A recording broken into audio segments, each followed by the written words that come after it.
नहीं बनना देवी ना तो दिन खास चाहिए, आधी दुनिया को जीने का एहसास चाहिए। दिन बराबरी वाला नहीं चाहते हैं हम, हर दिन बराबरी का हो ये एहसास चाहिए। यूसीसी पर सरकार क्यों है लाचार? क्या कोर्ट करेगा यूसीसी पर विचार? यूसीसी पर क्यों है तकरार? जब घड़ी में बजते हैं रात के 8 तो न्यूज इंडिया पर होती है सत्य की विजय की बात। सत्य जो हमेशा असत्य पर विजय हासिल करता है, सत्य जो कभी झुकता नहीं, रुकता नहीं, कभी कमजोर पड़ता नहीं। नमस्कार, मैं हूं विजय त्रिवेदी। स्वागत है आपका हमारे इस खास कार्यक्रम सत्य की विजय में। यूसीसी पर सरकार क्यों है लाचार? क्या कोर्ट करेगा यूसीसी पर विचार? यूसीसी पर क्यों है तकरार? आज के खास मेहमानों से इस कार्यक्रम में आपको रूबरू करवाएं, इससे पहले आपको दिखाते हैं आज के पोल का सवाल। आज के हमारे पोल का सवाल है कि क्या कॉमन सिविल कोड लागू होना चाहिए? आप हमें अपनी राय दे सकते हैं हमारे ट्विटर हैंडल @newsindia247 पर, जिसका नतीजा, जिसका रिजल्ट हम आपको शो के आखिर में दिखाएंगे। और आज इसी मुद्दे पर चर्चा करने के लिए हमारे साथ डिबेट में इस खास कार्यक्रम में जुड़ रहे हैं हमारे साथ बेहद खास मेहमान, सोशल एक्टिविस्ट अंबर जैदी जी, सबीना बेगम जो मुस्लिम एक्टिविस्ट हैं, अश्वनी दुबे सुप्रीम कोर्ट के एडवोकेट हैं, अतीकुर रहमान साहब इस्लामिक रिसर्चर हैं, स्कॉलर हैं, और सोशल एक्टिविस्ट सबीना खान जी। सियासी गलियारों में एक देश एक कानून की आवाजें उठने लगी हैं। हम बात कर रहे हैं यूनिफॉर्म सिविल कोड यानी यूसीसी की, समान विचार सभी। कई राजनेता अब ये कहते नजर आ रहे हैं कि भारत को समान नागरिक संहिता की जरूरत है। ये उसी कानून की बात है जिसका जिक्र संविधान बनाते वक्त बाबा साहब अम्बेडकर ने भी किया था। लेकिन देश के लिए जरूरी उसी समान नागरिक संहिता को धर्म के नाम पर, मजहब के नाम पर वोट चाहने वाले नेताओं ने लागू नहीं होने दिया।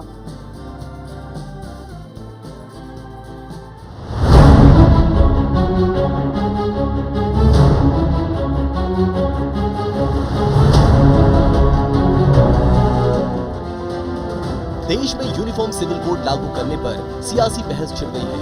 भारत में आज भी ज्यादातर लोग शादी, तलाक, जमीन, जायदाद के मामलों का निपटारा अपने पर्सनल लॉ बोर्ड के तहत करते हैं। इसमें से किसी भी विवाद के निर्णय में हमेशा महिला वर्ग ही पिसता नजर आता है। मुस्लिम, ईसाई और पारसी के अपने अलग पर्सनल लॉ हैं, जबकि हिंदू सिविल लॉ के तहत हिंदू, सिख, जैन और बौद्ध आते हैं। सबके अपने धर्म के मुताबिक कानून तय है। सभी धर्मों के अलग अलग कानून को एक दायरे में लाने के लिए ही यूनिफॉर्म सिविल कोड को संविधान में जगह देने पर जोर दिया जा रहा है। इससे पहले आपको बताते हैं कि आखिर यूनिफॉर्म सिविल कोड है क्या।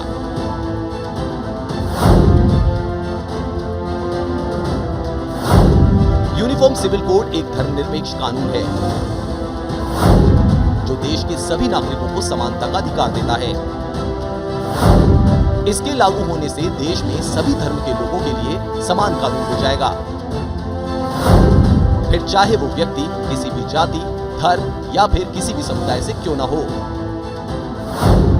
समान नागरिक संहिता में शादी, तलाक और जमीन जायदाद के हिस्से में सभी धर्मों के लिए केवल एक ही कानून लागू होगा। देश में मुस्लिम पर्सनल लॉ का भी कानून बनना चाहिए। मुस्लिम पर्सनल लॉ 1937 में ब्रिटिश शासन काल में बनाया गया था। तब से अब तक इसमें कोई बदलाव नहीं किए गए हैं, जबकि हिंदू, ईसाई और अन्य धर्मों के पारिवारिक और शादी के मामलों को भारतीय कानून के दायरे में लाकर विधिवत किया जा चुका है। भारत में संविधान की नींव रखने वाले बाबा साहब अम्बेडकर महिलाओं के अधिकारों के बड़े पैरोकार थे। इस पर अम्बेडकर ने कहा था कि आखिर वो समझ नहीं पा रहे हैं कि कुछ लोग कॉमन सिविल कोड के विरोध में क्यों हैं। भारत की राजनीति में यूसीसी को धर्म से जोड़कर देखने वाले राजनेता अपना वोट बैंक बचाने के चक्कर में इसे लागू होने से रोक रहे हैं। धर्म के आधार पर अलग अलग कानूनों को इसी वजह से अभी तक एक देश एक कानून के दायरे में नहीं लाया जा सका। धर्म के नाम पर बटे कानूनों के बीच धर्मनिरपेक्षता, समानता के संविधान से मिले अधिकार के बीच दबे हुए हैं। Bureau report, news India. तो क्या यूनिफॉर्म सिविल कोड को लागू किया जाना चाहिए? उसके क्या फायदे हैं, क्या नुकसान है और क्या जरूरत है? क्या ये महिलाओं का मामला है, क्या ये मजहब का मामला है, या कानून का मामला है, या समान नागरिक अधिकारों का मामला है? इस सब पर चर्चा करेंगे। हमारे साथ बेहद खास मेहमान जुड़े हुए हैं। अंबर जैदी जी हमारे साथ हैं, जो सोशल एक्टिविस्ट हैं। सबीना बेगम जी हैं, सोशल एक्टिविस्ट हैं, मुस्लिम महिलाओं के लिए खास तौर से काम कर रही हैं। अश्वनी दुबे एडवोकेट हैं, जो सुप्रीम कोर्ट में एडवोकेट हैं और इस मसले पर लगातार लड़ाई लड़ रहे हैं। अतीकुर रहमान साहब इस्लामिक रिसर्चर हमारे साथ हैं, और सबीना खान जो सोशल एक्टिविस्ट हैं, इस लड़ाई पर अपनी बात रखने के लिए जानी जाती हैं। आप सबका बहुत बहुत स्वागत है। अंबर जैदी, सबसे पहले आपसे जानना चाहता हूँ, इस मसले को, यूसीसी को आप कैसे देखते हैं? ये पॉलिटिकल मसला है, ये मजहबी मसला है, ये महिलाओं का मसला है? देखिए विजय जी, ये पूरी तरीके से महिला अधिकार का मसला है। हम जिस देश में रहते हैं, जिस देश का संविधान आर्टिकल 14 के तहत हर एक देश के नागरिक को जेंडर, रिलीजन और कास्ट से irrespective of religion, caste and gender, हर किसी के समान अधिकार हैं। लेकिन हमारे ही देश में जब पर्सनल लॉ जैसे प्रावधान है, प्रॉब्लम तब आती है। हमें किसी को भी पर्सनल लॉ से कोई प्रॉब्लम नहीं है। पर्सनल लॉ के नाम पर जब किसी के मौलिक अधिकारों का या एक मानव अधिकार का उल्लंघन होता है, जैसे कि हम बात करते तलाक की, हम बात करते हैं ट्रिपल तलाक पे जब हमारी लड़ाई लड़ी तो इंस्टेंट ट्रिपल तलाक खत्म हो गया, लेकिन अभी भी तलाक एहसन का एक प्रावधान है जिसके तहत हर महीने पति तलाक बोलेगा और 3 महीना कंप्लीट होते ही वो डिवोर्स हो जाएगी। तो तलाक में सिमिलर ग्राउंड्स डिवोर्स के नहीं होते हैं, तो यहाँ पे उल्लंघन होता है। निकाह मिस्यार जैसी अगर हम प्रथाओं की बात करें तो हैदराबाद में आप देखते हैं कि अरबी शेख आते हैं और वो छोटी बच्चियों से एक तरीके से ह्यूमन ट्रैफिकिंग हो रही है निकाह मिस्यार के नाम पे। और निकाह मुता भी है जिसमें कॉन्ट्रैक्ट मैरिज होती है, जिसमें अगेन महिला अधिकार का उल्लंघन होता है। हम सक्सेशन और इनहेरिटेंस की बात करते हैं, बेटियों को कोई भी सक्सेशन या इनहेरिटेंस में अधिकार नहीं मिलता। तो अडॉप्शन की बात आती है, अगेन एक मुस्लिम महिला बच्चा अडॉप्ट नहीं कर सकती। हम जब बात करते हैं, बहुत सारे लोग विरोध करते हैं, जैसे कि all India Muslim personal law board, उन्होंने हमारी पिटीशन को कोर्ट में भी उन्होंने विरोध किया है और वो लगातार एक बात कहते रहते हैं कि अगर यूनिफॉर्म सिविल कोड आता है तो वो भारत की एकता और अखंडता पर प्रहार है। किस तरह से प्रहार है? देखिए, आर्टिकल 25 के तहत हर धर्म, हम कोई भी धर्म प्रैक्टिस या प्रीच कर सकते हैं, लेकिन आप अपनी रीति रिवाज भी प्रैक्टिस कर सकते हैं। लेकिन रीति रिवाजों के नाम पर आप किसी भी कुप्रथा को या किसी के मानव अधिकार का उल्लंघन नहीं कर सकते। और इसको लेकर बहुत सारे मिथ्स समाज में फैलाए जाते हैं कि आप अपना धर्म नहीं फॉलो कर पाएंगे, आपकी शादी फेरे लेके होगी। तो ऐसे बहुत सारी चीजें हैं जिसको लेकर और आगे डिस्कशन करते हैं। सबीना खान जी हमारे साथ जुड़ी हुई हैं। सबीना जी, अंबर जी ने जो बात समझाई महिलाओं के अधिकार की, महिलाओं के कानून की, मजहब को भी अलग से उन्होंने बताया, आप इससे सहमत हैं? Do you agree with? देखिए, हमारे देश में हम कई धर्मों के लोग रहते हैं। अपने धर्म की अपनी मान्यताएं हैं, अपनी प्रथा है, अपना कल्चर है। तो उस कल्चर में कुछ रीति रिवाज फॉलो किए जाते हैं, जिसमें कानून बनाया गया, जैसे हमारा मुस्लिम पर्सनल लॉ बोर्ड। तो उसमें ये कानून बनाया गया कि अगर ये कानून हमारे फ़ायदे के लिए बनाया गया कि हमारे साथ कुछ बुरा होता है या कुछ भी मिसबिहेव होता है तो उसको सही किया जा सके।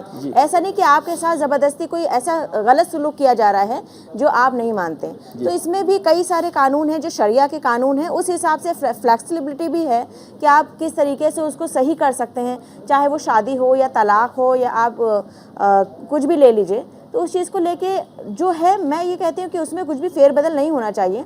और जो कानून है, जो अपने लीगल और पर्सनल धर्मों के अपने बनाए गए हैं, उसमें मुझे नहीं लगता कि सरकार को कोई इतनी दखल अंदाजी करने की ज़रूरत है, क्योंकि यूनिफॉर्म सिविल कोड। आप औरतों की लड़ाई नहीं लड़ना चाहती, आप शरिया की लड़ाई लड़ना चाहती हैं? औरतों की लड़ाई मैं बिल्कुल लड़ रही हूँ, लेकिन गलत तरीके से किसी चीज़ को वो किया जाए तो वो नहीं लड़ूंगी मैं। सही तरीका क्या है, आप बता दीजिए हमें। क्या गलत हो रहा है? आप मुझे आप बताइए ना, 4 चीजें बताइए। हलाला सही है, सिविल कोड में गलत हो, हलाला की बात हो रही है। हर 3 महीने में मैंने क्या बहनों के साथ सुलवाना, भाई के साथ सुलवाना औरत को, ये सही है? एक शौहर ये काम कर रहा है। अभी रायबरेली से एक केस आया, क्या वो उसके साथ हर तीसरे महीने तलाक दे रहा था, हलाला करवा रहा था, वो 5 साल में 3 हलाला हो गए, ट्रिपल तलाक 4 हो गई उसको। ये सही है आपके लिए? भारत के संविधान पार्ट 4 में डायरेक्टिव प्रिंसिपल्स से क्या मतलब डील नहीं करता है, ये डील करता है पार्ट 4 में। आप पार्ट 4 का डायरेक्टिव 44 है, ले लीजिए। आर्टिकल 44 है। 44 में दूसरी बात कही गई है, आप 44 सबीना की जी। बात कर रहे हैं। आर्टिकल 44 को आप दूसरे तरीके से इंटरप्रेट कर रहे हैं, आर्टिकल लेकिन क्या आपसे मैं ये उम्मीद करता हूँ कि क्या महिलाओं जितनी बातों का आपने जिक्र किया वो सब महिलाओं के समर्थन की है? जी एज एक्टिविस्ट, एक महिला की और एक्टिविस्ट की जब बात आती है वही बात मैं कर रहा हूं। सोच बहुत क्लियर होनी चाहिए, उनकी सोच मुझे क्लियर नजर नहीं आ रही। एक सोच तरफ मेरी महिलाओं की बिल्कुल बात clear है। करें, आप मुझे ये दूसरा बताइए। आप जहां पर महिलाओं की मौलिक अधिकारों का उल्लंघन होना, आपको कह रहे हैं कि उसमें फेरबदल नहीं होना चाहिए, वो ऐसे के वैसे रहना चाहिए। आप किस तरह की महिला हैं? मेरी समझ से आप ये परे। भी जानती हैं कि जो 4 शादी मुस्लिम मर्दों पे जो फर्ज है, ये जो जायज है, नहीं है, जायज हम है, फर्ज जायज की बात कर रहे हैं, फर्ज जायज है। जायज आप मेरी बात सुन लीजिए। मतलब 4 शादी अगर कोई मर्द कर सकता शादी है के तो बारे वो में किनसे किस कर कंडीशन सकता है? में कर सकता है? 4 शादी मालूम है? किन कंडीशन में कर सकता है? ये किसी कंडीशन में समझिए। जायज बताइए, नहीं है, आप आपको नहीं जायज है। लेकिन आप जायज मानते हैं।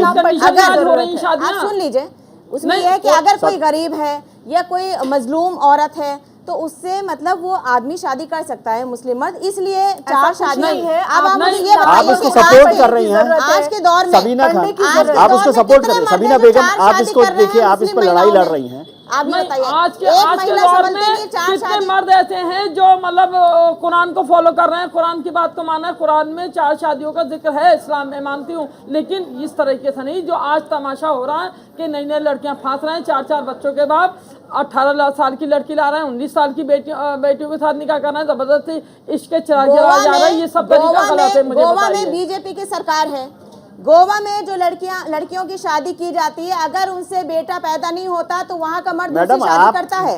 अभी इस तो पर आप बात करें हम अपने कि में आप नहीं सपोर्ट करते। कर रही हैं 4 ये शादियों बताइए, को। अगर हमारे देश में 4 शादियों को सपोर्ट कर रही एक हैं आप। कानून, एक देश एक कानून हो जाता है, अगर यूनिफॉर्म सिविल कोड आता है तो भाई मुसलमानों को क्या प्रॉब्लम है? आप जैसे मुसलमानों को। अतीकुर रहमान साहब, आप इस्लामिक रिसर्चर भी हैं, स्कॉलर भी हैं, आप क्या समझते हैं, क्या इस्लाम और यूसीसी का कोई आपस में कंट्राडिक्शन है, विरोध है?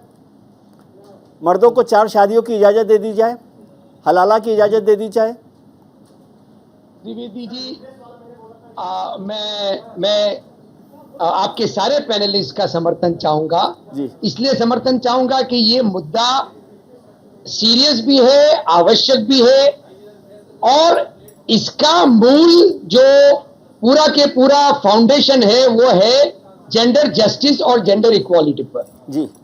यहां पर अगर हम इस्लाम की बात कर रहे हैं, कुरान की बात कर रहे हैं, अल्लाह के पैगाम की बात कर रहे हैं, कुरान अल्लाह का पैगाम अपनी जगह पे अटल है। जी। उसका गैर इस्तेमाल अगर हम मुसलमानों ने किया है, किसी मर्द ने किया है, इसका जिम्मेदार आप मजहब को, कुरान को, अल्लाह को नहीं ठहराएं। 4 शादियों का जो मामला है, अगर मैं इस पे क्लैरिफिकेशन देना चाहूं जी। तो बहुत ही वाज़ेह तौर पर जो अल्लाह का फरमान है वो 1 शादी का है, 4 का नहीं है। जी। 4 शादी का फरमान उस दौरान नाजिल हुआ था हुजूर के ऊपर जब बहुत सारी लड़कियों को जिंदा दफन करने पर पाबंदी लगी, तो जो मेल और फीमेल रेशो था त्रिवेदी जी, वो बहुत बढ़ गया था, फीमेल रेशो। जी। और उसको किसी तरह से बैलेंस करने के लिए, ताकि कोई दुर्व्यवहार ना हो औरत जात के ऊपर, सर हम तो 4 शादियों का हुक्म आया। हम अल्लाह के पैगाम पर बात कर रहे हैं, हम बात कर रहे हैं आज की स्थिति में क्या प्लीज आप इन मुझे सब चीजों को कंप्लीट सपोर्ट करने कर रहे हैं? प्लीज मुझे कंप्लीट करने दीजिए। जी। वाज़ेह तौर पे ये आयतें नाजिल हुई कि क्योंकि आप जस्टिस नहीं कर पाएंगे, इक्वालिटी नहीं कर पाएंगे, बेहतर ये होगा कि आप एक ही शादी करें। त्रिवेदी जी, आप समझ रहे हैं? तो ये रही बात 4 शादियों के लिए। कोई मर्द के ऊपर ना फर्ज है, ना आवश्यक है, ना सुन्नत है, किसी तरह से भी इसको जस्टिफाई नहीं किया जा सकता। सिर्फ एक को जस्टिफाई किया जा सकता विद फुल ऑनर। अब आ जाइए आप यूनिफॉर्म सिविल कोड के ऊपर। जी। यूनिफॉर्मिटी का जहां तक के सवाल है त्रिवेदी जी, हमारा संविधान यूनिफॉर्मिटी को एक्सेप्ट नहीं करता है, बल्कि हेट्रोजीनिटी को एक्सेप्ट करता है। तरह तरह के कानून जो कि जस्ट हो, किसी के साथ में इनजस्टिस ना हो। अब आप मुझे बताइए, जब आप यूनिफॉर्म सिविल कोड लाने की बात कर रहे हैं तो सीधी सी बात यह है, बजाय इसके कि आप इसका तीखड़ा किसी और पर फोड़े, जी। मैं हिंदू समाज पर फोड़ूं या कोई और समाज मुस्लिम समाज पर फोड़े, क्या ये जस्ट होगा?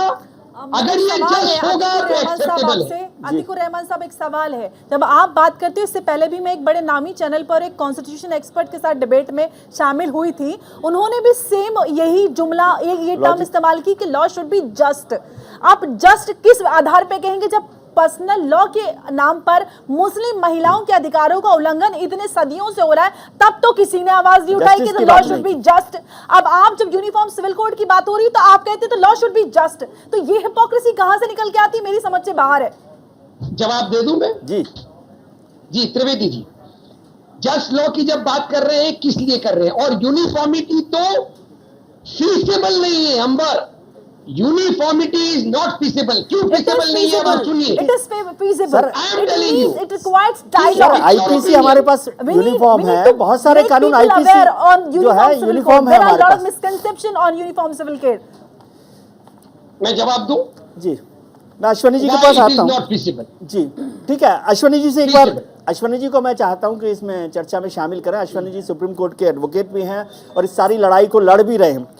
अश्वनी जी, दो बातें रहमान साहब ने कही और जो अंबर जैदी ने कही, उसमें बात थी कि ये जस्टिस की बात क्या ठीक है, और दूसरी बात जो रहमान साहब कहते हैं कि हमारा कॉन्स्टिट्यूशन, हमारा कंट्री जो है वो यूनिफॉर्मिटी के साथ नहीं चल सकता या नहीं चलता है, ये उसका एक कल्चर है, एक उसका करैक्टर है।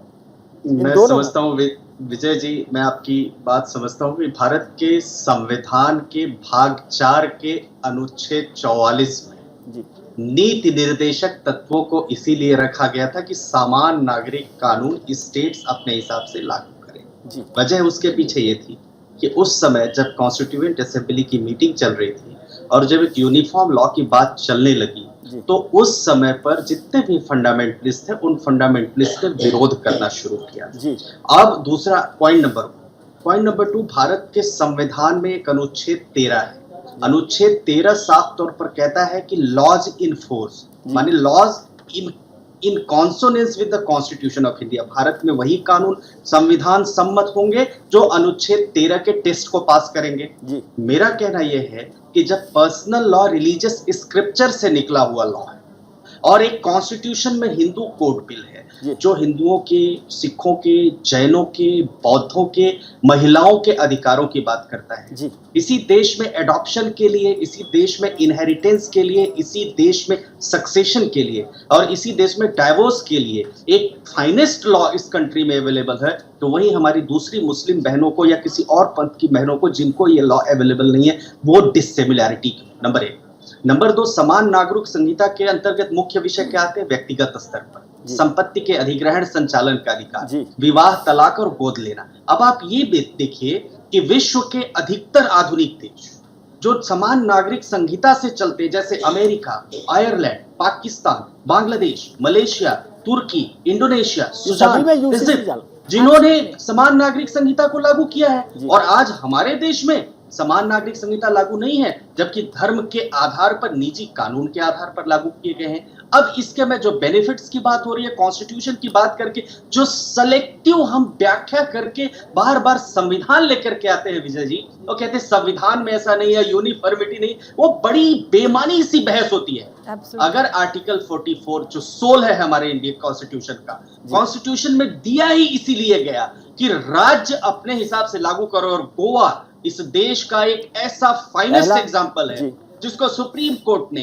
तमाम केसेस में लागू करते हुए, एग्जांपल सेट करते हुए कहते हुए कि ये शाइनिंग एग्जांपल है हमारे देश का, जहां पिछले 2 दशकों से लगातार यूनिफॉर्म सिविल कोड चल रहा है। अब एक बात और, मैं छोटी सी बात कहूंगा बजाय कि डिबेट डिरेल हो, अगर यूनिफॉर्म सिविल कोड इंप्लीमेंट होता है या इंडियन सिविल कोड इंप्लीमेंट होता है, जो लाइन है इंडियन पिनल कोड का, तो कंट्री में जो कॉम्प्लेक्स और आउटडेटेड लॉ है वो खत्म हो जाए। दूसरा इसका बेनिफिट मैं बताता हूं, अगर यूनिफॉर्म सिविल कोड लागू होता तो सभी सिटीजन्स जो इंफीरियरिटी कॉम्प्लेक्स कुछ लोगों को होता है किसी वजह से, धर्म की वजह से या बाहर नहीं निकलने की वजह से, तमाम तरह के परिधान पहनने की वजह से, वो खत्म होंगे। Noble concept one husband one wife का जो एप्लीकेबल होगा इंडियंस में, और एक्सेप्शन कि इनफर्टिलिटी का एक्सेप्शन, रहमान साहब आपके पास आता हूं, उसके बाद जो gender neutral, regional neutral law of divorce apply होगा, पर्सनल पेरेंटल प्रॉपर्टी में बेटे को, बहू ठीक है, को, सन, ठीक है। डॉटर इन लॉ, दुबे साहब सबको चर्चा पूरे करते हैं इस पर, rights आगे मिलेगा। चर्चा करते हैं। सबीना खान, इसमें से किस चीज पर आपका ऑब्जेक्शन है? औरतों को बराबरी का अधिकार ना मिले, एक शादी हो, एक पति हो, एक पत्नी हो, इसका अधिकार ना मिले, गोद का अधिकार ना हो बच्चों को, या प्रॉपर्टी में जो झगड़े हो रहे हैं वो ना हो, या तलाक का मामला खत्म हो जाए, इसमें से किस चीज को लेकर ऑब्जेक्शन है आपको? देखिए, मुझे ऑब्जेक्शन सबसे पहले इस चीज़ का है कि जो आर्टिकल 47 में इनकम की इक्वालिटी जो कम किया जा रहा है उसके ऊपर ऑब्जेक्शन है। इस पर क्यों नहीं बात करती है सरकार? मैं बात करना चाहती हूँ दया भागा स्कूल ऑफ थॉट्स की, मैं बात करना चाहती हूँ मिताशरा स्कूल पर इम्प्लीमेंट क्यों नहीं किया जा रहा है, उस पर मुझे ऑब्जेक्शन है। मैं बात करती हूँ हिंदू अनडिवाइडेड रिलीजन जो फैमिली है उनको मानने वाले हैं, उनको टैक्स रिबेट दिया जा रहा है जो और किसी लोगों को नहीं दिया जा रहा है। बात हो सकती है ना, आप नहीं, इसको बहुत भी कर सारे सकते मुद्दे हैं, हैं। लेकिन इस बात से नहीं, इस बहुत बात से सारे इस बात का मुद्दे हैं, संबंध नहीं लेकिन मैं ये है। कह रही सबीना, हूँ, इसका मतलब है कि आप, इसका मतलब आप सपोर्ट कर रही हैं। अभी मैं आती हूँ इस मुद्दे पे। नहीं, वो सारी चीजें हो जाएंगी, लेकिन अब जो चल रहा है, जो उस पे बात कीजिए ना आप। मैं आ रही हूँ उस मुद्दे पर। अभी क्या है कि शराब पर पाबंदी जो लड़ाई झगड़े की बात की जाती है, अरे आप सुन लीजिए। जो- लड़ाई झगड़े की बात की जाती है, आप वो बात नहीं कर रही जिस पर बहस हो रही है। मत, जिस पे बहस हो रही है वो बात जी। कीजिए। देखिए, आप यूनिफॉर्म सिविल कोड पे मैं बोलिए ना। यूनिफॉर्म सिविल कोड पे ये बात करना चाह रही हूँ कि हमारे अश्विनी जो जी ने तो ऐसे देशों के नाम भी गिना दिए जो मुस्लिम देश माने जाते हैं, मुस्लिम देश है, वहां पर भी यूनिफॉर्म सिविल कोड चल रहा है। आप हिंदुस्तान को कहाँ ले जाना चाहती हैं? या कुछ पॉलिटिकल जो हमारे लीडरान हैं उनके बहकावे में आप आ रही हैं? नहीं, उनके बहकावे में हम क्यों आएंगे? असल में क्या है कि हमारा समीना जो बेगम, थोड़ा सा मुस्लिम आप पर्सनल इनको लॉ है बोर्ड वो है, सलाह दीजिए, समझाइए। मुस्लिम पर्सनल लॉ बोर्ड है जो उनके अपने जो कानून है वो इस ऐसा सोच के बनाया गया है कि हमारी महिलाओं को, हमारी मुस्लिम महिलाओं को कोई परेशानी ना हो, कोई दिक्कत ना हो। आपको ऐसा इससे हो रहा है कि नहीं हो रहा है? ये बताइए सबीना खान, हो क्या रहा है आज मुस्लिम महिलाओं के साथ? आप मतलब कितना जानती हैं मुस्लिम महिलाओं के बारे में? मुझे बताइए ना हो क्या रहा है तमाशा? आपको मालूम है क्या जिंदगी जी रही मुस्लिम महिलाएं? आप उनके घर में आप जाती बताइए हैं? क्या जिंदगी जी रही मुस्लिम नहीं, महिलाएं? किस हालात में कौन जी सी रही हैं? मुस्लिम महिलाएं हैं जिन्होंने ये हर बोला है कि मिनट मेरे उनको, आदमी ने हर 4 शादी मिनट कर ली हर है? घर में कौन सी मुस्लिम महिलाएं मुस्लिम जा रही हैं महिलाएं साहब, हैं जो कोर्ट हमें में की पर कोर्ट में करना केस कर रही रहता है? है, हमें जो वालों बोलती कि 4 हमारे शादी मर्द होने ने रहता 4 है, शादी हमारा कर ली, कौन सी हस्बैंड मुस्लिम कहीं महिलाएं दूसरी हैं? औरत आप वाला आंकड़े ये पेश कर कीजिए, रहता है। आप आंकड़े आज दीजिए मुझे। बेऔलाद आप औरतें लिखिए परेशान मुझे है, वो कितनी चाहती मुस्लिम हैं कि महिलाएं किसी बच्चे जो को आके हम कोर्ट लोग में आके बोलने बोलती में कि वो हमारे परेशान आदमी नहीं ने दे 4 सकती। शादी कर ली अब है। क्या बात कर आप रही हैं? कौन सी बात कर आप रही हैं? अपने हस्बैंड कितनी होंगे मुस्लिम उनसे महिलाएं कहेंगे हैं 4 जिनका शादी तलाक कर होता लें। है? आप मुझे बताइए आप कितनी अपने पे मुस्लिम लागू महिलाएं हैं जिनका करेंगी? हलाला होता है? आप अपने मुझे पे बताइए। क्या हलाला के आप बहुत आंकड़े के केस साथ आइए। हैं, हलाला के इतने केस हैं कि आप एक जिंदगी से सेकंड, परेशान ये हो सिर्फ जाएंगी। एक तरह हलाला से- सही है या गलत औरत के लिए? ये एक तरह से नाम का आपने कानून कितनी बार है। हलाला तीन किया है ये बताइए? एक अगर तरह आप से सही है नाम तो का आप कितनी कानून बार है। करती हैं? आप सीखिए ना, आप नहीं, आराम आप से भी कितनी बोल बार सकते हलाला हैं। करती हैं ये बताइए चलिए मुझे। समीना जी, इस पर चर्चा जारी रखेंगे। ये पर्सनल टिप्पणी अभी है। छोटा सा आप नहीं नहीं, करेंगे, पर्सनल टिप। पूर्व प्रधानमंत्री अटल बिहारी वाजपेयी भी यूनिफॉर्म सिविल कोड को लागू करवाने के पक्ष में थे। यही पक्ष प्रधानमंत्री नरेंद्र मोदी तक जारी है। आइए आपको सुनाते हैं कि यूसीसी कानून को लेकर दोनों नेताओं ने क्या कहा। जब संविधान के निर्माताओं ने शादी ब्याह के एक कानून बनाने की सिफारिश की और यह कहा कि राज्य उसकी तरफ ध्यान देगा, तो क्या वो सांप्रदायिक कारणों से प्रेरित थे? क्या ये सांप्रदायिक मुद्दा है? क्रिमिनल लॉ एक है, सिविल लॉ एक क्यों नहीं हो सकता? गोवा में अभी भी सिविल लॉ एक है। अगर वो मुस्लिम मित्रों को उसमें कठिनाई है तो वो कठिनाई आकर बता सकते हैं, ये कह सकते हैं कि हमें थोड़ा और समय चाहिए अपने समाज को तैयार करने के लिए। 50 के दायके में यूनिफॉर्म सिविल कोड की चर्चा चल रही थी। कांग्रेस के पास अवसर था, लेकिन कांग्रेस उसको मिस कर गई और हिंदू कोड बोलना करके उन्होंने अपनी गाड़ी चला दी। आइए अब आपको सुनाते हैं कि यूनिफॉर्म सिविल कोड के मुद्दे पर सामाजिक कार्यकर्ताओं का क्या कहना है। बात जब कभी भी महिलाओं के लिए कोई बात होती है, महिलाओं के वेलफेयर की बात होती है, तो मुस्लिम पर्सनल लॉ बोर्ड क्यों उसके खिलाफ एकदम से आके बोलने लगता है? अभी आपने मसौदा देखा नहीं, अगर देखा है तो उसको शेयर कीजिए। आप किस बात पे विरोध कर रहे हैं? जब भारत का संविधान बन रहा था तो बहुत सारी चीज़ों के लिए विरोधाभास हो रहा था। कोई अंबेडकर को बुरा भला कह रहा था, लेकिन उसके बाद भी राजेंद्र प्रसाद जी ने या हिंदू महासभा ने या और बहुत सारे संगठनों ने कह दिया कि हम इस पर सही नहीं करेंगे। रहमान साहब, अभी आपने इस सब पर चर्चा सुनी है, लेकिन मैं उस पर जाऊं उससे पहले जो कुछ हमारे दर्शक हैं उनके ट्वीट भी हमें मिल रहे हैं यूसीसी को लेकर, वो भी आपको बता देते हैं। जिया अहमद साहब ने लिखा है कि यूसीसी लागू होने के बाद देश में कई राजनीतिक पार्टियों की दुकान बंद हो जाएगी।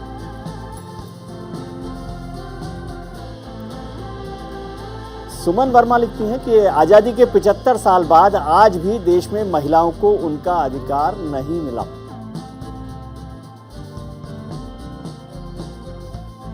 कुसुमलता ने लिखा है कि क्या देश में यूसीसी लागू होने के बाद, उन्होंने ट्वीट किया कि क्या देश में यूसीसी लागू होने के बाद खत्म हो जाएगी राज्यों में चलने वाली रूढ़िवादी प्रथाएं। तो मतलब क्या रूढ़िवाद खत्म हो जाएगा? ये सब हमारे दर्शकों की राय है, वो भी आपको हम लगातार दिखाते जा रहे हैं और आप हमारा पोल में भी हिस्सा ले सकते हैं जिसमें अपनी राय जाहिर कर सकते हैं। अतीकुर रहमान साहब, एक बात समझाइए, जो वाजपेयी जी कह रहे थे कि क्रिमिनल लॉ जब एक हो सकता है तो सिविल लॉ एक होने में क्या परेशानी है, और जो हमारी बहनें यहाँ मौजूद हैं उनका भी राय है कि इसमें क्या परेशानी क्या है? महिलाओं के विरोध में खड़ा होना कौन सी प्रोग्रेसिव तरीका है? जी त्रिवेदी जी, देखिए वाजपेयी जी ने कितनी अच्छी एक बात कही, आखिरी सेंटेंस आपने नोट किया होगा जी। उन्होंने कहा कि अगर मुसलमानों को कोई समस्या है तो वो आकर बताएं। जी, ये किस तरफ इशारा है? ये कंसेंसस की तरफ इशारा है। बिल्कुल। आखिर all India Muslim personal law board का मूल मुद्दा है इसको अपोज करने का, वो ये है कि आप क्या इसकी आड़ में कोई माइनॉरिटी राइट्स को खत्म तो नहीं करने जा रहे हैं? इससे कौन सा माइनॉरिटी राइट खत्म हो रहा है रहमान साहब, ये मुझे बताइए। अगर पूरा नहीं करने देंगे, ये कौन सा माइनॉरिटी राइट खत्म हो रहा है इसमें? मैं छोड़ दूंगा debate. No sorry sorry sorry, आपसे जानना चाहते हैं ना, जवाब नहीं देंगे। सॉरी, आपसे जानना चाहेंगे ना कि माइनॉरिटी राइट कौन से खत्म हो रहे हैं? त्रिवेदी जी एक बात मैं साफ करना चाहूंगा। जी त्रिवेदी जी एक बात मैं साफ करना चाहूंगा, ये इस मुद्दे को अगर आप बिला वजह बहस में डालना चाहते हैं तो I am not in favour. Gender justice, gender equality के नाम पर यूनिफॉर्म दी एंड, मैं नहीं बोलूंगा कुछ भी, नहीं बहस। लेकिन आप पूरी बात सुनिए जी, आप पूरी बात सुनिए जी, मेहरबानी। सॉरी, मैं ये थोड़ा सा ये हो जाता हूं, लेकिन सॉरी जी। कंसेंसस पैदा करने के लिए ड्राफ्ट लाना जरूरी है त्रिवेदी जी। जी, बीजेपी के मैनिफेस्टो में ये 25 वर्षों से है जी। 8 साल इनकी सरकार को होने आए, ड्राफ्ट रेजोल्यूशन कहाँ है? जी, अभी भी सेंट्रल गवर्नमेंट नहीं ला रही है। जी। उत्तराखंड वाले बोलते हैं हम लाएंगे, आसाम वाले बोलते हैं, यूपी वाले बोलते हैं। क्यों भाई, यूनिफॉर्मिटी कहाँ गई? यूनिफॉर्मिटी लाने के लिए सेंटर लिस्ट के अंदर इसका मौजूद होना जरूरी है। 3 लिस्ट है हमारे संविधान की, कंकरेंट, स्टेट और सेंटर। कहां पर मौजूद है ये? अभी फिलहाल ये मौजूद है स्टेट लिस्ट के अंदर। इसको सेंट्रल लिस्ट में लाने के लिए बीजेपी को पहल करना पड़ेगी, ड्राफ्ट रेजोल्यूशन लाना पड़ेगा। In the absence of the draft resolution आप क्या काम ना कर रहे हैं, तवक्को कर रहे हैं हम। ठीक है रहमान साहब, आप प्रोसेस पर वो कर रहे हैं बात, प्रोसेस के क्वेश्चन पर बात की जा सकती है, वो तो अलग इशू है। अश्विनी जी, आप कुछ कहना चाहते हैं?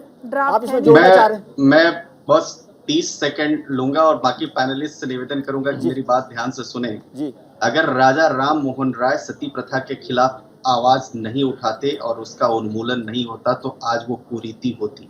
वो इसीलिए संभव हो सका क्योंकि उन्हें धर्म के अंदर की कुरीतियों की फिक्र थी।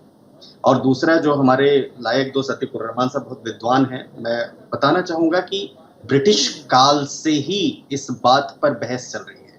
अंग्रेज मुस्लिम समुदाय के निजी कानूनों में बदलाव कर उससे दुश्मनी नहीं मोल लेना चाहते थे, लेकिन विभिन्न जो महिला आंदोलन हुए उसके कारण मुसलमानों के निजी कानूनों में थोड़ा बदलाव हुआ। मैं आपको बताता हूँ 1882 में हेस्टिंग्स योजना से शुरू हुई और शरीयत कानून के लागू होने से हुआ।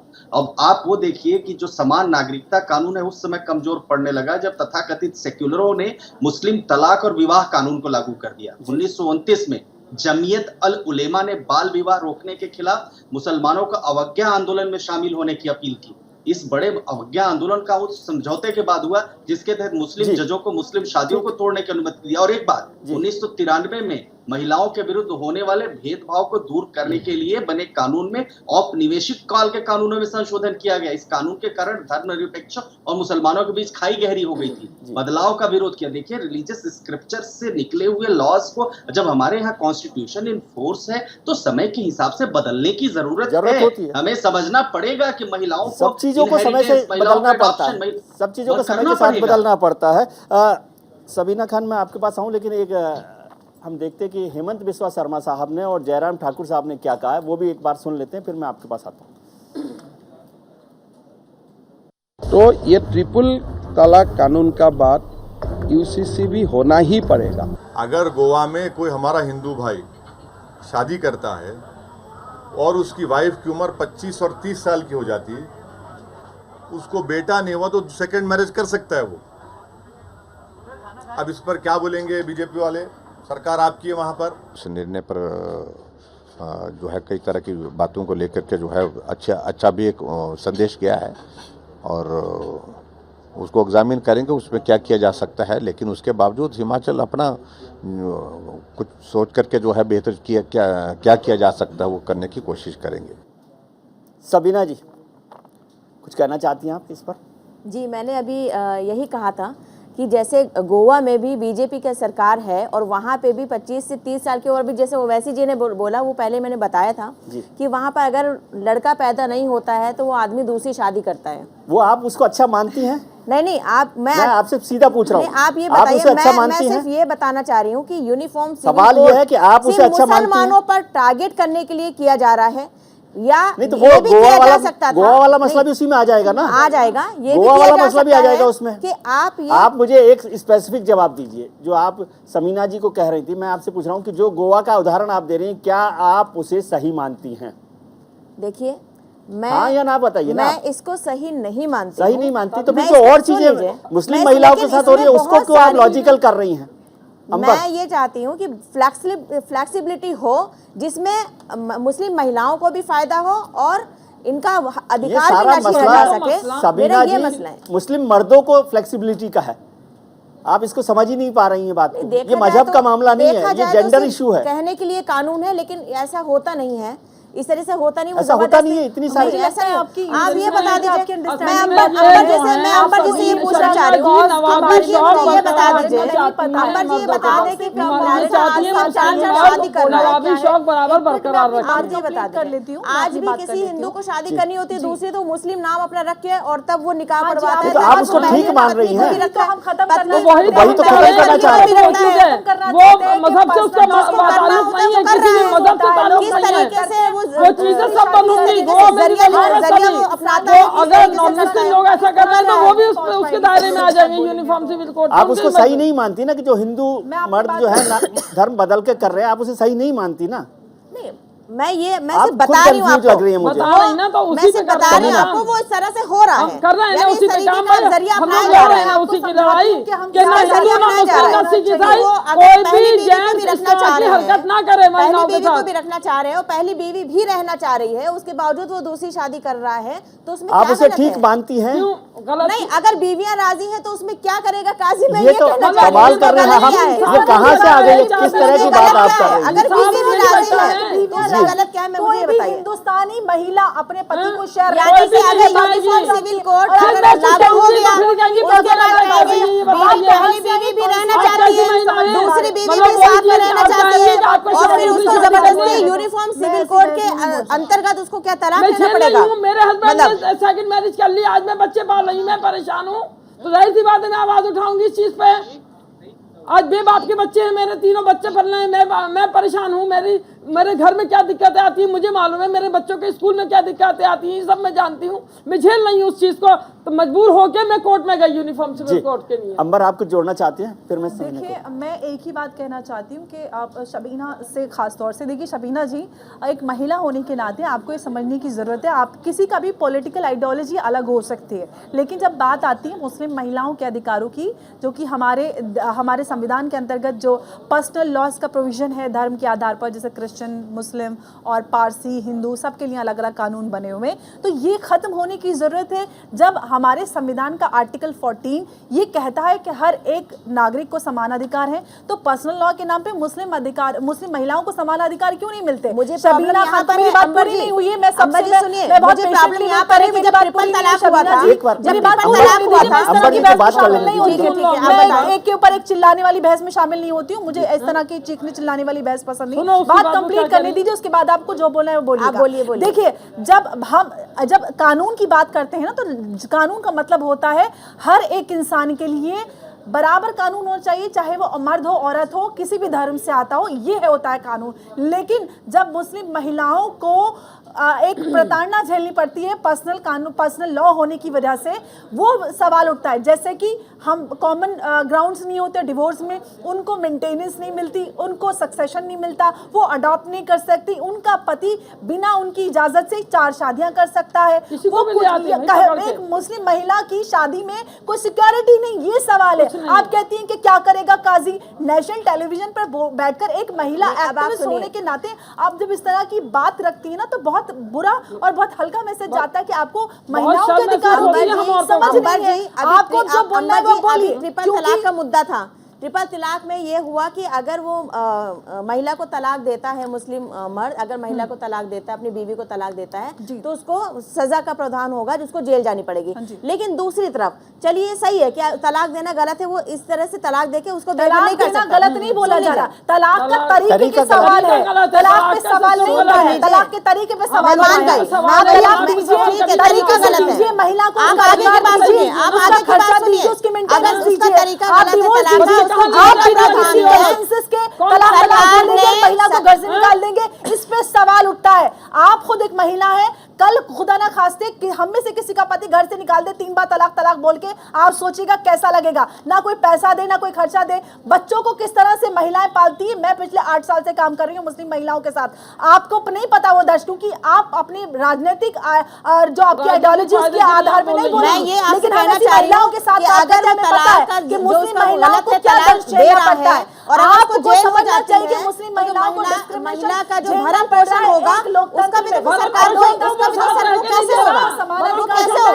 एक तरफ आदमी को जेल में डाल दिया, दूसरी तरफ उस महिला को भटकने के लिए छोड़ दिया, उसका भरण पोषण कौन करेगा? आप दूसरी तरफ तो आप ध्यान दीजिए ना, आप सिर्फ एक तरफ नहीं सोच सकते। ठीक है, अभी आप ही कह रही हो कि आपके बच्चे परेशान है, आप परेशान हो। मैं ये कह रही हूँ कि अगर तलाक दे दिया तो उसका भरण पोषण कौन करेगा? क्या सरकार की तरफ से इतना भी अधिकार नहीं है? सरकार ने कोई इम्प्लीमेंट नहीं किया, सरकार ने कोई इम्प्लीमेंट नहीं किया, लेकिन आदमी को जेल करा देंगे। तो दोनों तरफ से सोचना पड़ता है। शबीना जी, आप मुझे लगता है कि बहुत सारी चीजों को लेकर गड़बड़ कर रही हैं, आप कंफ्यूज हैं। आदमी जेल में भरण पोषण कैसे कौन देगा बताइए? उसका भरण पोषण कैसे होगा? शबीना, वो गया क्यों है जेल में? गया क्यों वो जेल में? मैं ये कहती हूँ कि गया क्यों वो जेल में? आपने ये देखा है? खर्चा याद आ रहा है, पहला खर्चा देता तो जेल में। लेकिन दूसरी तरफ ये भी तो देखो कि उस औरत का भरण पोषण कैसे होगा? वो तो पहले भी नहीं कर रहा था, वो तो नहीं देता, तब तो तलाक की नौबत आई थी। जो तलाक दे रहा है, वो कभी मतलब अच्छा इंसान हो ही नहीं सकता। तलाक की नौबत आई थी, और जब वो उस समय नहीं कर रहा होगा उसको ठीक से, तभी तो तलाक की नौबत आई थी। और जब जेल जाने का नंबर आया तब आप उसको मेंटेनेंस की बात कर रहे हैं। होना नहीं चाहिए क्या? आप एक तरफ जेल करो, दूसरी तरफ औरत का से मेंटेनेंस का उसको भी पता चलना चाहिए सजा क्या होती है। सजा तो मिलनी चाहिए। अश्विनी जी, मेंटेनेंस का बताइए ना, वो कैसे पूरा होगा? पूरा नहीं करता, मारता पीटता, क्या फायदा है? ठीक है अश्विनी जी, आपको जोड़ना चाहते हैं? महिला शक्तियों को सबको बड़ा प्रणाम करते हुए मैं कहूंगा कि मुझे 10 सेकंड बोलने का मौका दीजिए। यूनिफॉर्म सिविल कोड आएगा तो कन्वर्सिडिज्म, fundamentalism, casteism, communalism, regionalism, linguism खत्म होगा और एक देश में स्पिरिट वाला माहौल होगा, प्रोग्रेसिव देश बनेगा जहां हिंदू, मुस्लिम, सिख, ईसाई एक दूसरे के साथ प्रेम के साथ रहेंगे, जो भारत का हजारों वर्षों से इतिहास रहा है। ये बात लेकिन अश्विनी जी एक बात समझाइए मुझे कि जो वाजपेयी जी ने कही और जो रहमान साहब ने कही, यदि आप कोई कानून लाना चाहते हैं तो डंडे की बजाय सबको साथ लेकर सबको समझाकर क्यों नहीं लाना चाहते? ये बार बार नियत पर आपके नियत पर शक क्यों हो रहा है? 1882 से फिर 1882 से तो यही चल रहा है।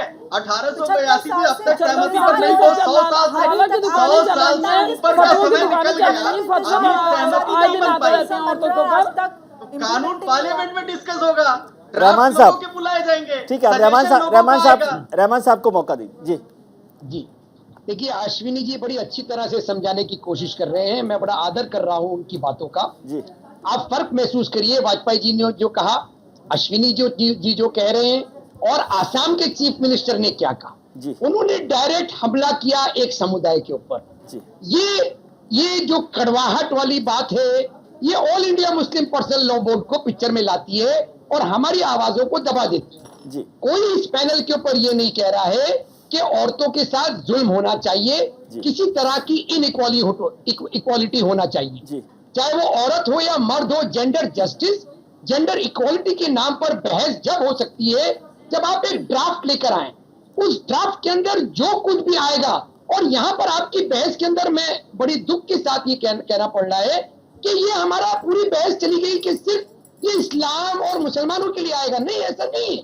अश्विनी जी ने कहीं सही कहा कि ये सारे समुदायों की जितनी रूढ़िवादी सोच है उस पर एक ब्रेक होगा।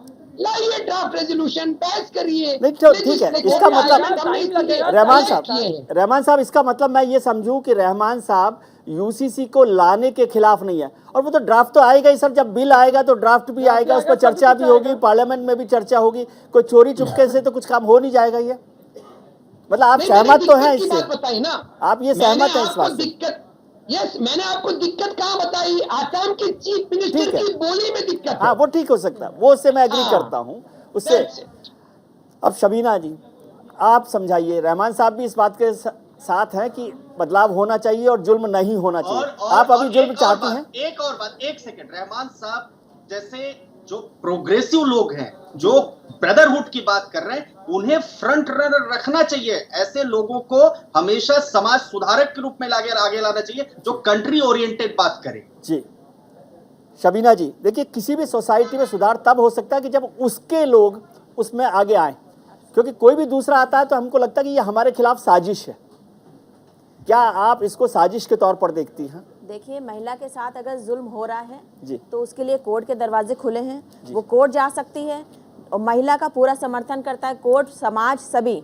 और मैं भी समर्थन करती हूँ। आप कोर्ट जाइए, आप बोलिए आपका पति आपको मारता पीटता है, उसके लिए भी कानून है। आप बोलिए वो हमें भरण पोषण नहीं देता, उसके लिए भी कानून है। आप बोलिए ये तलाक दे रहा है, इसके लिए भी कानून है। हर चीज़ के लिए कानून है। तो अभी कोई महिला ऐसी नहीं है जो दबी हुई हो किसी भी चीज से। विरोध किस बात का हो रहा है? कोई भी महिला ऐसी नहीं है कि दबी हुई हो किसी भी चीज से, और वो कोर्ट जा सकती है। तो विक्टिम नहीं है महिला। आज की डेट में कोई महिला ऐसा नहीं है कि मार खा के चुप बैठ रही हो घर में, ऐसा नहीं है। उसके लिए कोर्ट सही तो बहस की बात कोर्ट जा रही है और अपने पूरी तरीके से अधिकार का इस्तेमाल कर रही है। अगर जुल्म हो रहा है तो ये बताइए, हमारा देश संविधान से चलेगा, शरिया कानून से? हाँ बिल्कुल, हमारा देश संविधान से चलता है और चलता रहेगा। तो शरिया कानून क्यों? विरोध किस बात का है? मुझे लगता है शबीना जी आपको इस पर पूरा एक बार खुद भी इसको स्टडी करें कि कहां पर आप इससे सहमत हैं, कहां पर नहीं है। हो सकता है कुछ पॉइंट्स पर आप सहमत नहीं हो, ठीक है। और जैसा अंबर कह रही हैं कि आपके पॉलिटिकल इश्यूज हो सकते हैं, लेकिन पॉलिटिकल इश्यूज को महिलाओं के जुल्म से मत जोड़िए प्लीज। मैं पॉलिटिकल इशू नहीं जोड़ रही। आप बड़ी पॉलिटिकल लीडर बने, हमारी शुभकामनाएं हैं। महिला अधिकार का मसला है। आप महिला अधिकार का मसला आप कह रही हैं, आप कह रहे हो कि सभी धर्म में सभी हमारे संविधान में धर्म के आधार पर अलग-अलग, मैं कहती हूँ अलग-अलग अधिकार मिले हुए, यही तो सवाल है। सारा झगड़ा तो इसी बात का हो। आर्टिकल 14 हर इंसान को समान अधिकार देता है, धर्म और जाति से ऊपर उठकर। तो फिर पर्सनल लॉज क्यों बने हुए? धर्म और जाति से उठ के अधिकार देता है, तो मुझे बताइए ना, मसला ही नहीं पता। क्यों नहीं चढ़ने देते हो? आप मंदिर क्यों नहीं जाने देते हो? लेकिन कौन उसके सपोर्ट में है? शबीना जी, पानी क्यों नहीं पीने देते हो अपने नल से? फर्क यही है ना कि इसी का तो विरोध सब लोग कर रहे हैं। कि अगर इम्प्लीमेंट करना है तो सबसे पहले इन चीजों पे जाति पे इम्प्लीमेंट कीजिए। मतलब आप किस जगह पर सहमत होती है, किस जगह पर सहमत नहीं हो रही, ये आपको कंफ्यूजन है। पैदा करता है केवल आप एक तरफ बात करते हैं, एक तरफ भाईचारे को ऐसा पैदा करते हैं जो पता लगा हम चाहते हैं पूरी तरीके से प्रॉब्लम। जी, और जी। दूसरी तरफ ये होता है कि मुस्लिम के लिए अचानक से मेरे ख्याल से शबीना जी सब लोग इस बात पर सहमत हैं कि बदलाव होना चाहिए, सब लोग बदलाव के पक्ष में हैं। कह रहे हो कि मुस्लिम कैसे हो इस पर बहस हो सकती है, कैसे हो इस पर बहस हो सकती है, जो रहमान साहब भी कह रहे हैं और मैं इससे सहमत हूँ कि कैसे हो ये बदलाव, इस पर सहमति बने, उस पर किस तरह से बहस हो, ये बात चल सकती है, लेकिन बदलाव की जरूरत है। और मेरे ख्याल से आप जितने इशू उठा रही हैं उससे मुझे लगता है कि आप भी उन्हीं के साथ हैं, अंबर के साथ और डॉक्टर समीना बेगम के साथ। लेकिन ठीक है, पॉलिटिकल एंगल आपका समझ में आता है, अलग हो सकता है, लेकिन महिलाओं के भी साथ रहिए। नहीं सर, कुछ चीजें ठीक है, बहुत शुक्रिया। आज हमने आपसे शो की शुरुआत में एक पोल पूछा था, पोल का सवाल पूछा था कि क्या यूनिफॉर्म सिविल कोड यानी कॉमन सिविल कोड समान आचार संहिता को लागू होना चाहिए। इस पर लोगों की राय हम तक आई है, लोगों की राय हमें मिली है और उसमें 72% लोगों ने हाँ पक्ष में पोल किया है, 72% ने, और 28% ने नहीं कहा है। मतलब 72% लोग, 72% लोग यूनिफॉर्म सिविल कोड को लागू करने के पक्ष में हैं। आपने हमारे पैनलिस्ट की राय देखी, नेताओं की राय देखी, जनता की राय देखी और अब मेरा व्यू, विजय व्यू। खराब बातें हमें खराब लगती हैं, लेकिन धीरे धीरे हम उसके यूज्ड टू हो जाते हैं। कहने का मतलब है जब रंग, जाति, भोजन, संप्रदाय सब में हमें समान अधिकार मिले हैं तो कानून में क्यों नहीं, क्योंकि कानून पर कानूनी बतियाने वाले बहुत हैं। वैसे ही हमारे यहाँ विचार बाद में होता है, पहले उस पर राजनीति शुरू हो जाती है। देश में महिलाओं को बराबरी का दर्जा देने के दावे होते हैं, लेकिन जब अधिकार देने की बात आती है तो धर्म और परंपराएं रोड़ा बन जाती हैं। सरकार की नीयत ऐसी होनी चाहिए जिस पर हर इंसान को भरोसा हो।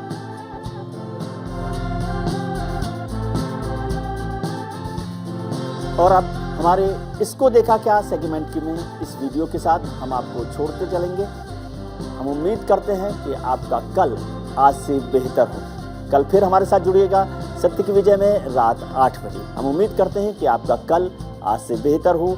नमस्कार, शुभ रात्रि।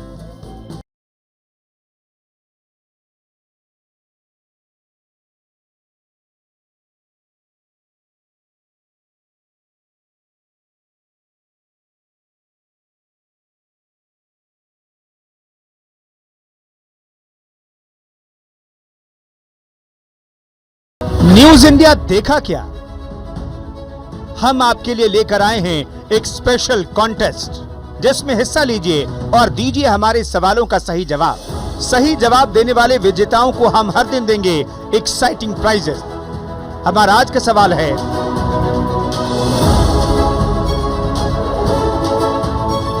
इस सवाल का जवाब देने के लिए आप हमारे ट्विटर हैंडल पर जाएं। सवाल का जवाब हम हर शुक्रवार न्यूज इंडिया के प्रोग्राम सत्य की विजय में देंगे।